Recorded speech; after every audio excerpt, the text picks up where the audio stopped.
Remue ménage. Remue ménage.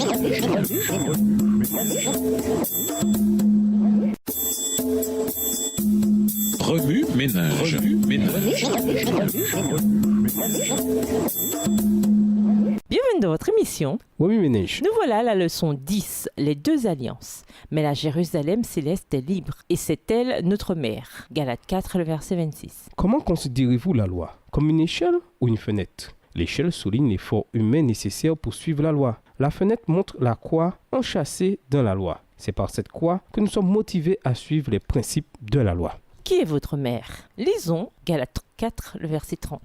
Galates 4, verset 30. Or, que dit l'Écriture? Chasse l'esclave et son fils, car le fils de l'esclave n'héritera pas avec le fils de la femme libre. Au cours de mon adolescence, la loi de Dieu était pour moi une source constante de lutte.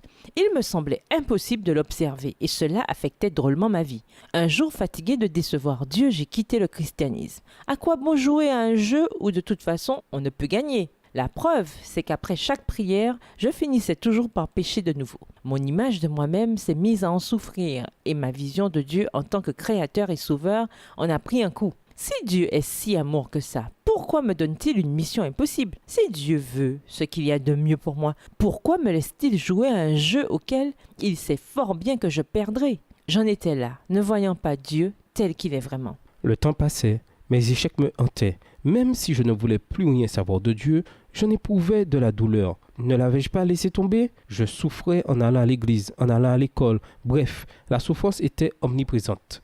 J'étais un échec. Je finissais toujours par tout gâcher et demeurais perdu dans mon parcours vers la perfection. Ainsi, j'en étais là. J'ai vraiment cru que quitter Dieu m'aiderait à me sentir mieux. Mais c'est exactement le contraire qui s'est produit.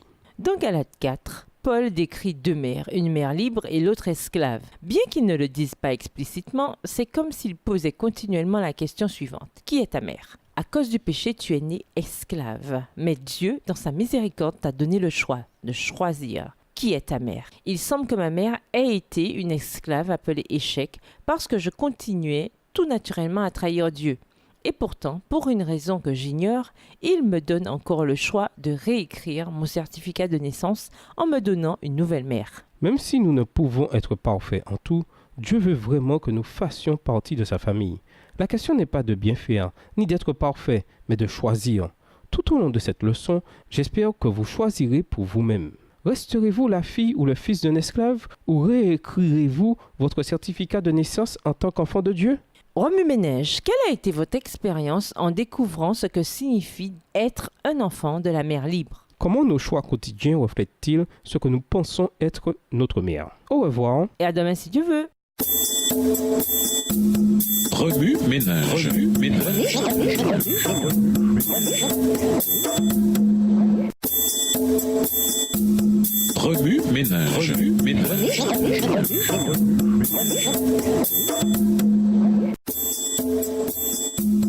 Remue ménage.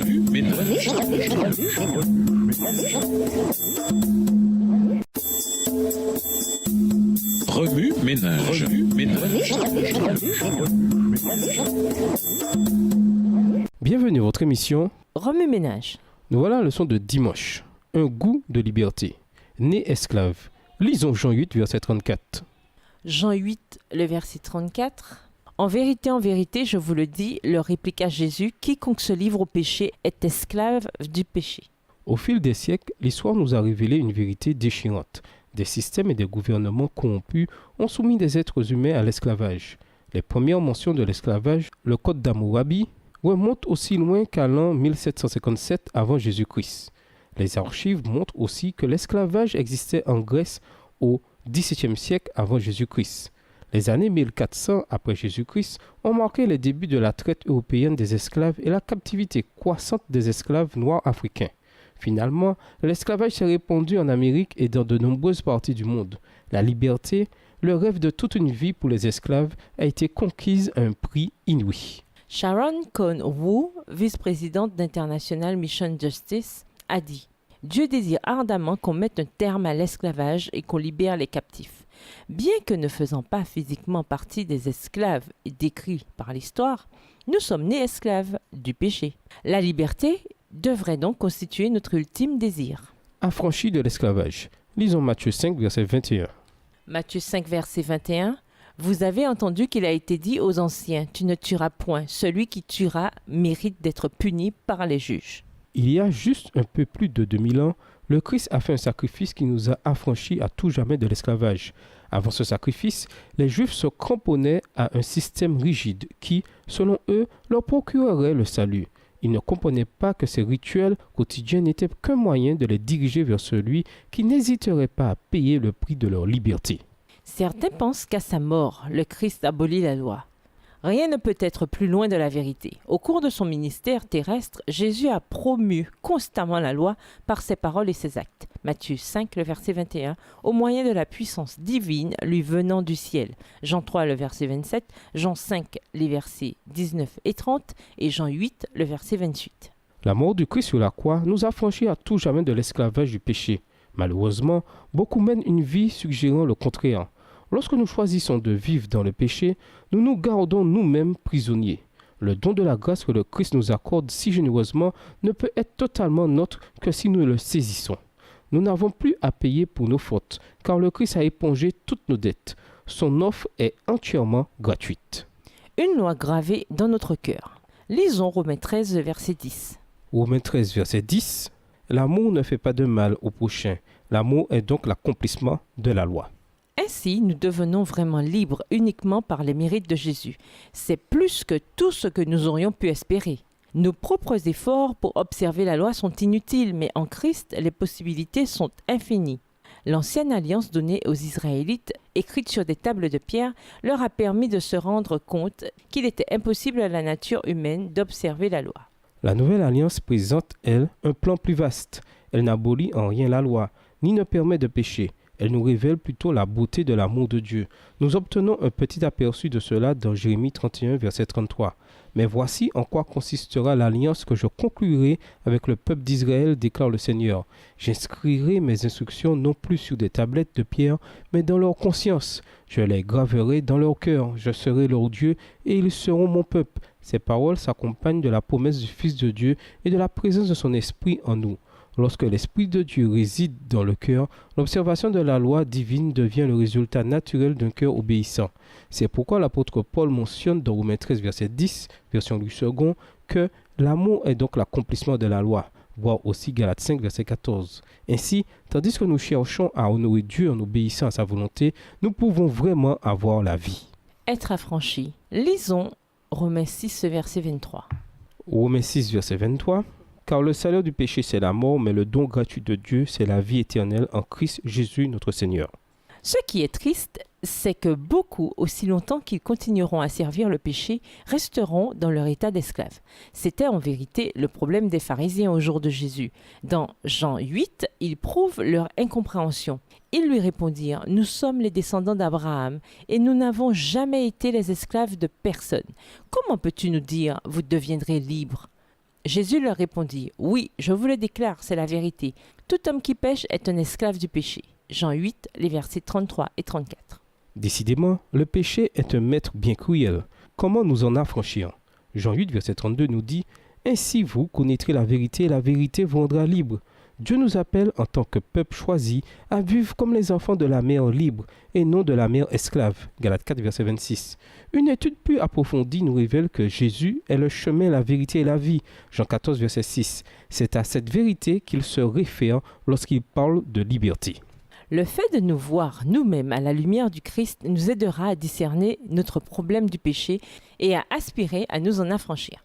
Dans Jean 8, le verset 36, le Christ nous dit « Si le Fils vous libère, vous serez alors vraiment libre. » Dès que nous permettons au Christ d'entrer dans notre vie, nous ne sommes plus esclaves du péché, de ce maître vindicatif. Nous devenons serviteurs du Christ. Jean 12, le verset 26, Jean 13, le verset 16, 1 Corinthiens 4, les versets 1 et 2, 1 Corinthiens 7, les versets 22 et 23. Ainsi, pourquoi demeurer dans l'esclavage? Pourquoi permettre au péché de nous dominer alors qu'il ne nous promet que la mort? Proverbe 14, verset 12, Ézéchiel 18, verset 20, Romains 6, verset 23. Fini les chaînes. Le Christ nous donne la clé. Il vit en nous et désormais, nous sommes libres. Remue-ménage, comment comprendre le concept libérateur de l'amour de Dieu dans notre vie quotidienne? Qu'est-ce qui, dans votre vie, pourrait vous empêcher d'atteindre la vraie liberté? Pourquoi est-il aussi important de nous unir, nous qui sommes affranchis, dans l'œuvre qui consiste à dénouer les chaînes du péché chez nos semblables? Au revoir. Et à demain si Dieu veut. Remue ménage. Remue ménage.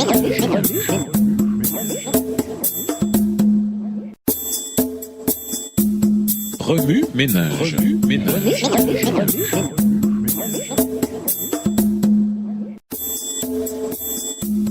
Remue ménage. Remue ménage.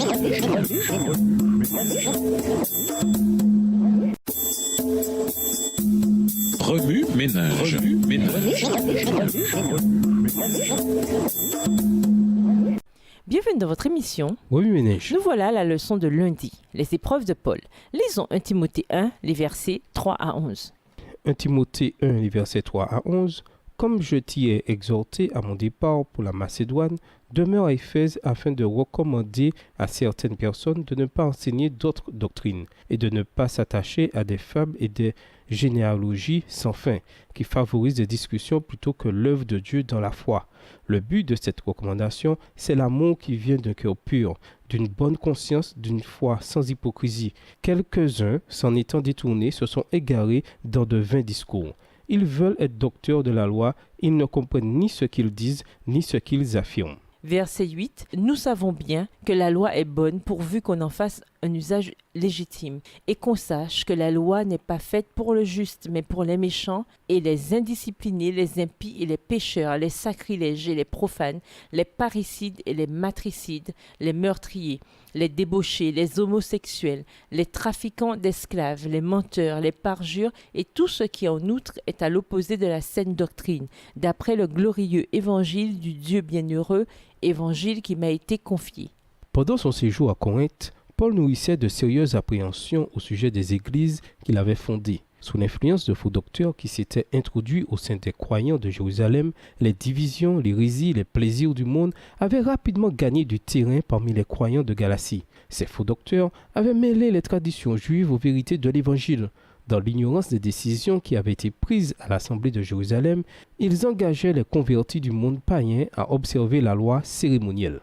La situation était grave. Les erreurs qui avaient été introduites dans les églises de la Galatie menaçaient de les perdre. Paul souffrait cruellement de cet état de choses et son âme était attristée par l'apostasie déclarée que manifestaient ceux qui avaient été si fidèlement instruits dans l'Évangile. Il écrivit immédiatement aux chrétiens ainsi égarés pour les éclairer sur les fausses théories qu'ils avaient acceptées et il réprimanda sérieusement ceux qui s'étaient éloignés de la foi. La prédication de Paul était conforme aux Écritures et le Saint-Esprit avait approuvé son travail. C'est pourquoi l'apôtre pouvait avertir les Galates de ne pas ajouter foi à tout ce qui s'opposait aux vérités qu'il leur avait enseignées. Paul assignait ainsi les Galates devant le tribunal de leur propre conscience en s'efforçant de les faire changer de conduite. Il s'appuyait sur la toute-puissance du Dieu sauveur et refusait d'admettre les théories des docteurs apostats. Il s'efforçait de faire comprendre aux croyants qu'ils avaient été grossièrement trompés et qu'en revenant à leur ancienne foi, ils pouvaient déjouer les plans de Satan. Il prit nettement position pour le droit et la justice, et sa foi inébranlable, sa confiance dans le message qu'il annonçait, encouragèrent ceux qui s'étaient détournés de l'Évangile à revenir au Sauveur. Comme les paroles adressées par Paul aux Corinthiens diffèrent de celles qu'il réserve aux Galates, il reprenait les Corinthiens avec ménagement et douceur, tandis qu'il adressait aux Galates des reproches cinglants. Les Corinthiens avaient été entraînés par la tentation, trompés par les sophismes habiles des docteurs qui enseignaient des erreurs sous l'apparence de la vérité. Ils avaient eu l'esprit dans la confusion et dans l'égarement. Pour arriver à leur faire distinguer le vrai du faux, il fallait user d'égard et de patience. Une intervention hâtive et dure aurait détruit l'influence que Paul exerçait sur certains croyants. Remue-ménage. Ellen G. White a qualifié la situation en Galatie de grave. De quelle façon interviendriez-vous envers un ami qui répand une fausse doctrine dans votre église locale? Avez-vous découvert que ce que vous croyez et partagez était contraire à ce que la Bible enseigne? Quel impact ceci a-t-il eu sur votre ministère personnel? Au revoir. Et à demain si Dieu veut. Remue ménage. Remue ménage.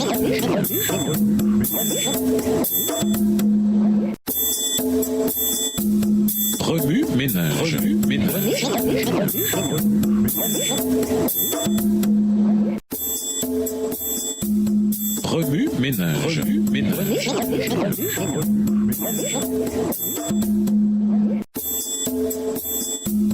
Remue ménage.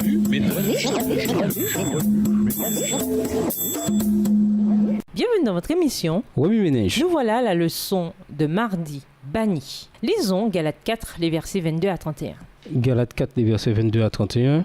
Car il est écrit qu'Abraham eut 2 fils, un de la femme esclave et un de la femme libre. Mais celui de l'esclave fut engendré selon la chair, et celui de la femme libre en vertu de la promesse. Il y a là une allégorie, car ces femmes sont les 2 alliances. L'une, celle du mont Sinaï, enfante pour l'esclavage, c'est Agar. Agar, c'est le mont Sinaï en Arabie, et elle correspond à la Jérusalem actuelle, car elle est dans l'esclavage avec ses enfants. Mais la Jérusalem d'en haut est libre, c'est elle qui est notre mère. Verset 27, car il est écrit « Réjouis-toi, stérile, toi qui n'enfantes point, éclate et pousse des cris, toi qui n'as pas éprouvé les douleurs de l'enfantement, car les enfants de la délaissée seront plus nombreux que les enfants de celle qui était mariée. Pour vous, frères, comme Isaac, vous êtes enfants de la promesse. Et de même qu'alors celui qui était né selon la chair persécutait celui qui était né selon l'esprit, ainsi en est-il encore maintenant. Mais que dit l'Écriture? Chasse l'esclave et son fils, car le fils de l'esclave n'héritera pas avec le fils de la femme libre. C'est pourquoi, frères, nous ne sommes pas enfants de l'esclave, mais de la femme libre. » Si Paul avait pu écrire une lettre à Agar, peut-être lui aurait-il donné la lettre aux Galates. Son histoire est un microcosme des églises en Galatie, de la Jérusalem rejetée, des religions fondées sur les œuvres et parfois de nous. Par son mariage avec Abraham, Agar fut affranchie. Son enfant pourrait appeler Abraham « père », par la grâce dont elle bénéficiait, et serait ainsi un fils et un héritier des promesses divines tant matérielles que spirituelles. Mais au lieu de tenir ferme dans sa liberté, Agar en fit une occasion de servir la chair, c'est-à-dire de haïr Sarah, de rivaliser avec elle et de lutter contre elle au lieu de la servir avec amour. Galates 5, verset 13 et les versets 19 à 21. Agar s'empêtra de nouveau dans le joug de l'esclavage, et comme l'onésime de Paul, elle tenta de s'échapper.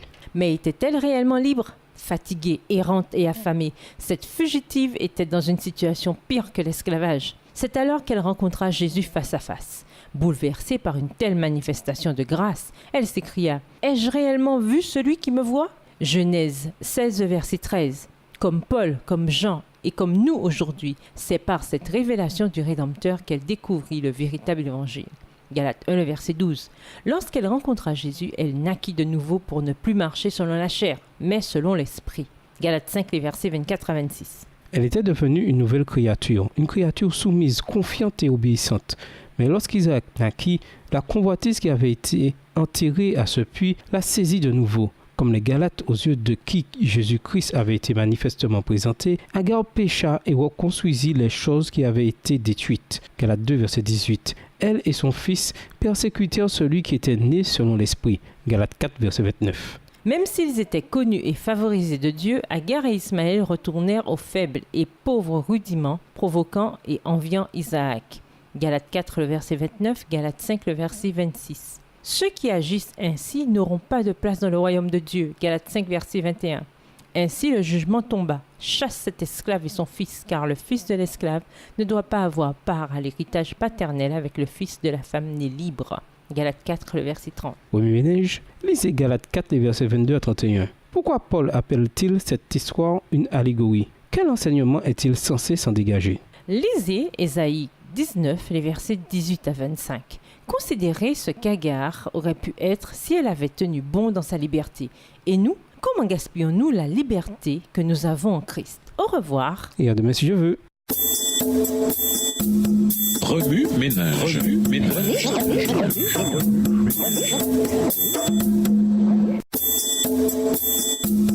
Remue ménage.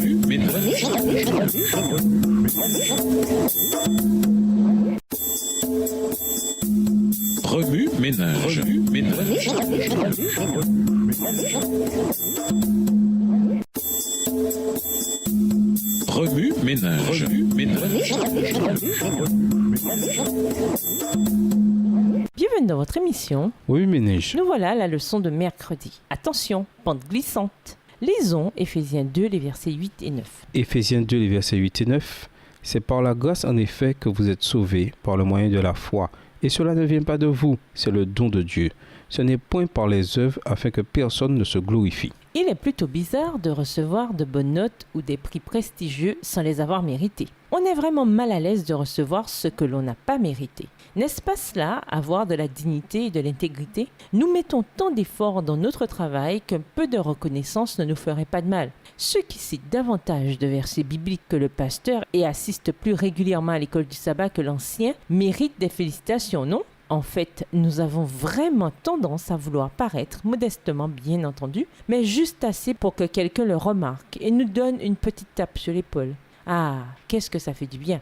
En tant que chrétiens sincères, nous désirons plaire à Dieu avec une telle ferveur que, comme les Galates, nous pouvons finir par développer un jugement perverti. Cependant, le salut est gratuit. La seule chose que Dieu veut que nous fassions, c'est de nous rapprocher de lui et de partager l'Évangile avec nos semblables. Voilà qui est trop facile pour beaucoup d'entre nous. Nous courons le risque de modifier la simple et saine doctrine de l'Évangile. Comment éviter la subtilité de travailler pour obtenir un laissez-passer gratuit? Que faire pour que notre zèle ne nous enchaîne pas à la loi? Premièrement, veillons et prions. Premièrement, nous devons conserver un esprit de prière, surtout dans notre étude de la parole de Dieu. Cela est crucial puisque de fausses interprétations sont plus courantes que jamais. Soyons régulièrement en quête de sagesse, de connaissance et de compréhension. Deuxièmement, prenons le temps de méditer. Ensuite, juste au cas où nous aurions envie de nous glorifier, méditons sur des versets tels qu'Éphésiens 2, les versets 8 et 9, qui nous rappellent que nous ne sommes pas sauvés par nos œuvres, mais uniquement par la grâce de Dieu. De nouveau, cela peut être assez difficile à admettre parce que nous avons naturellement tendance à croire que l'œuvre devrait être évaluée selon l'intensité et la capacité. Troisièmement, choisissez sagement vos relations. Enfin, bien qu'il soit très important de cultiver des relations solides avec les enfants de Dieu, prenons garde à ceux que nous écoutons et avec qui nous nous réunissons. Beaucoup en effet partagent involontairement leur zèle pour des enseignements qui n'ont rien à voir avec le salut des âmes et une vie consacrée au Christ. Il est par conséquent impératif d'examiner toutes choses comme les Béréens, même si la doctrine vient de notre propre Église. Au lieu de diviser le troupeau, puissions-nous passer davantage de temps à croître ensemble dans la grâce. Oui, Ménage, avez-vous déjà été tenté d'accepter un enseignement qui, plus tard, s'est avéré non fondé sur la Bible? Que répondriez-vous à un ami qui vous accuse de garder la loi parce que vous observez le sabbat? Au revoir. Et à demain si Dieu veut. Remue ménage. Remue ménage.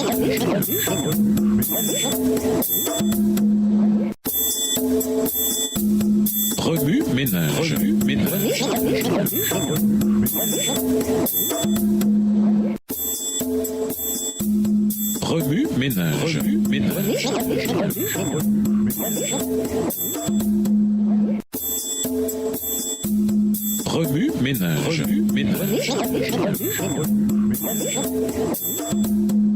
Bienvenue à votre émission. Remue-ménage. Nous voilà la leçon de jeudi. Manquez constamment la cible. Lisons Psaume 119, verset 11. Psaume 119, le verset 11. « Je serre ta parole dans mon cœur afin de ne pas pécher contre toi. » Quand j'étais petite, ma grand-mère m'a appris un chant simple mais aux paroles très profondes. Il comporte quelques variations, certes, mais en dit long sur les deux passe-temps chrétiens essentiels pour une vie remplie de l'esprit, la prière et l'étude de la Bible. Voici la version paraphrasée de ce chant. Lis ta Bible, prie chaque jour, prie chaque jour, prie chaque jour. Lis ta Bible, prie chaque jour si tu veux grandir. Laisse ta Bible et ne prie pas, et ne prie pas, et ne prie pas. Laisse ta Bible et ne prie pas si tu veux flétrir. Ce qui est triste, c'est que de nombreux chrétiens négligent ces deux ingrédients essentiels pour refléter le Christ. Nous prononçons nos prières à la hâte et lisons à peine le livre que Dieu a pris le temps de préparer pour nous, afin que dans ce monde coupable, nous apprenions à mieux le connaître et à mieux connaître sa volonté pour nous. Dans notre relation avec le Christ, nous nous contentons du strict minimum. Et lorsque nous commençons à flétrir, nous blâmons Dieu de nous avoir négligés, de n'avoir pas tenu ses promesses. Si nous négligeons de passer du temps de qualité dans la prière et l'étude de la Bible, il nous sera impossible de mener une vie remplie de l'esprit et de vaincre la tentation et le péché. Jésus, le Fils de Dieu, a démontré cela lorsqu'il est venu ici-bas pour nous donner l'exemple d'une vie sans péché. Il était le Fils de Dieu et cependant, il n'a pas pris cela pour acquis. Il a passé beaucoup de temps à communier avec le Créateur et à méditer sa parole. À combien plus forte raison le devons-nous? Somme 119, verset 11 nous rappelle « Dans mon cœur, je conserve tes instructions pour ne pas être coupable envers toi. » La mission de Jésus était beaucoup plus grande que le voyage très médiatisé sur la Lune. Il a dû marcher sur la terre dépouillé de sa divinité, subir l'isolement, le rejet, la pauvreté, une tentation constante, la séparation d'avec son Père et une mort violente de la part de son propre peuple.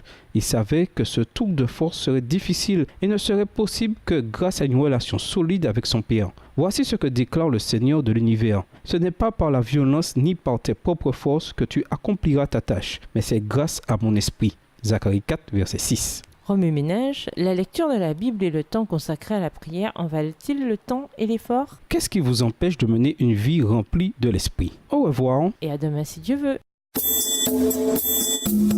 Remue-ménage. Remue-ménage.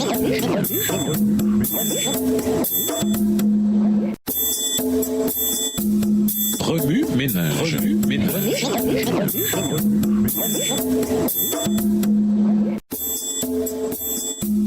Remue-ménage.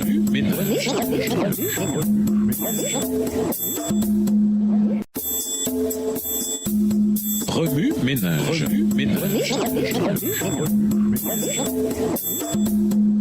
Bienvenue dans votre émission. Remue-ménage. Nous voilà à la leçon de vendredi. Alliance de grâce. Lisons Jérémie 31, les versets 31 à 33.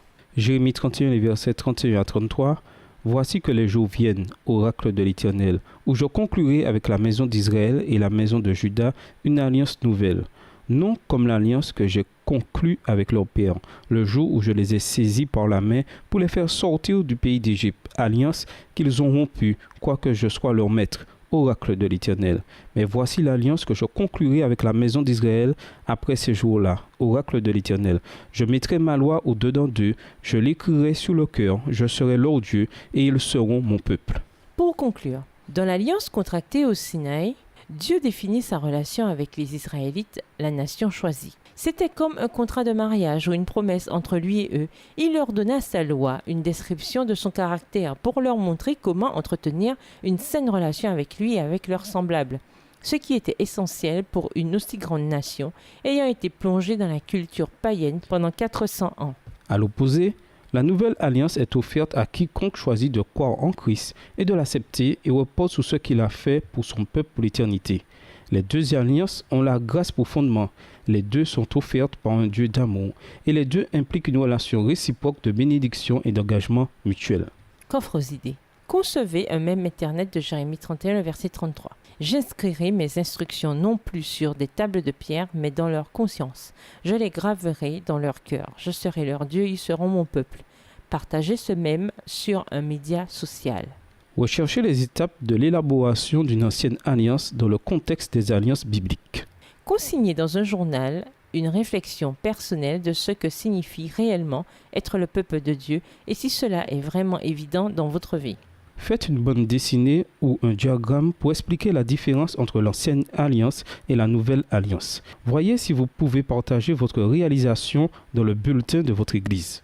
Réalisez une courte vidéo adaptée aux non-chrétiens qui explique le caractère immuable de Dieu à la lumière de l'ancienne et de la nouvelle alliance. Pour aller plus loin, nous invitons à lire les chapitres 9, 15 et 17 du livre de Genèse, ainsi que Exode 20, Osée 2, verset 15, Amos 9, les versets 14 et 15, 2 Samuel 7, les versets 14 à 17, ainsi que le livre d'Ellen G. White, Les paraboles de Jésus, le chapitre 11 à la page 105, ainsi que le livre Patriarches et Prophètes, chapitre 42, les pages 424 et 425, livre écrit par Ellen G. White, ainsi que l'ouvrage In Granite or in Grain, What the Old and New Covenants Reveal About the Gospel, the Law and the Sabbath. En granit ou enraciné, ce que l'ancienne et la nouvelle alliance révèlent sur l'Évangile, la loi et le sabbat. Ouvrage écrit par Skip McCarthy. Au revoir. et à demain si Dieu veut. Remue-ménage. Remue-ménage.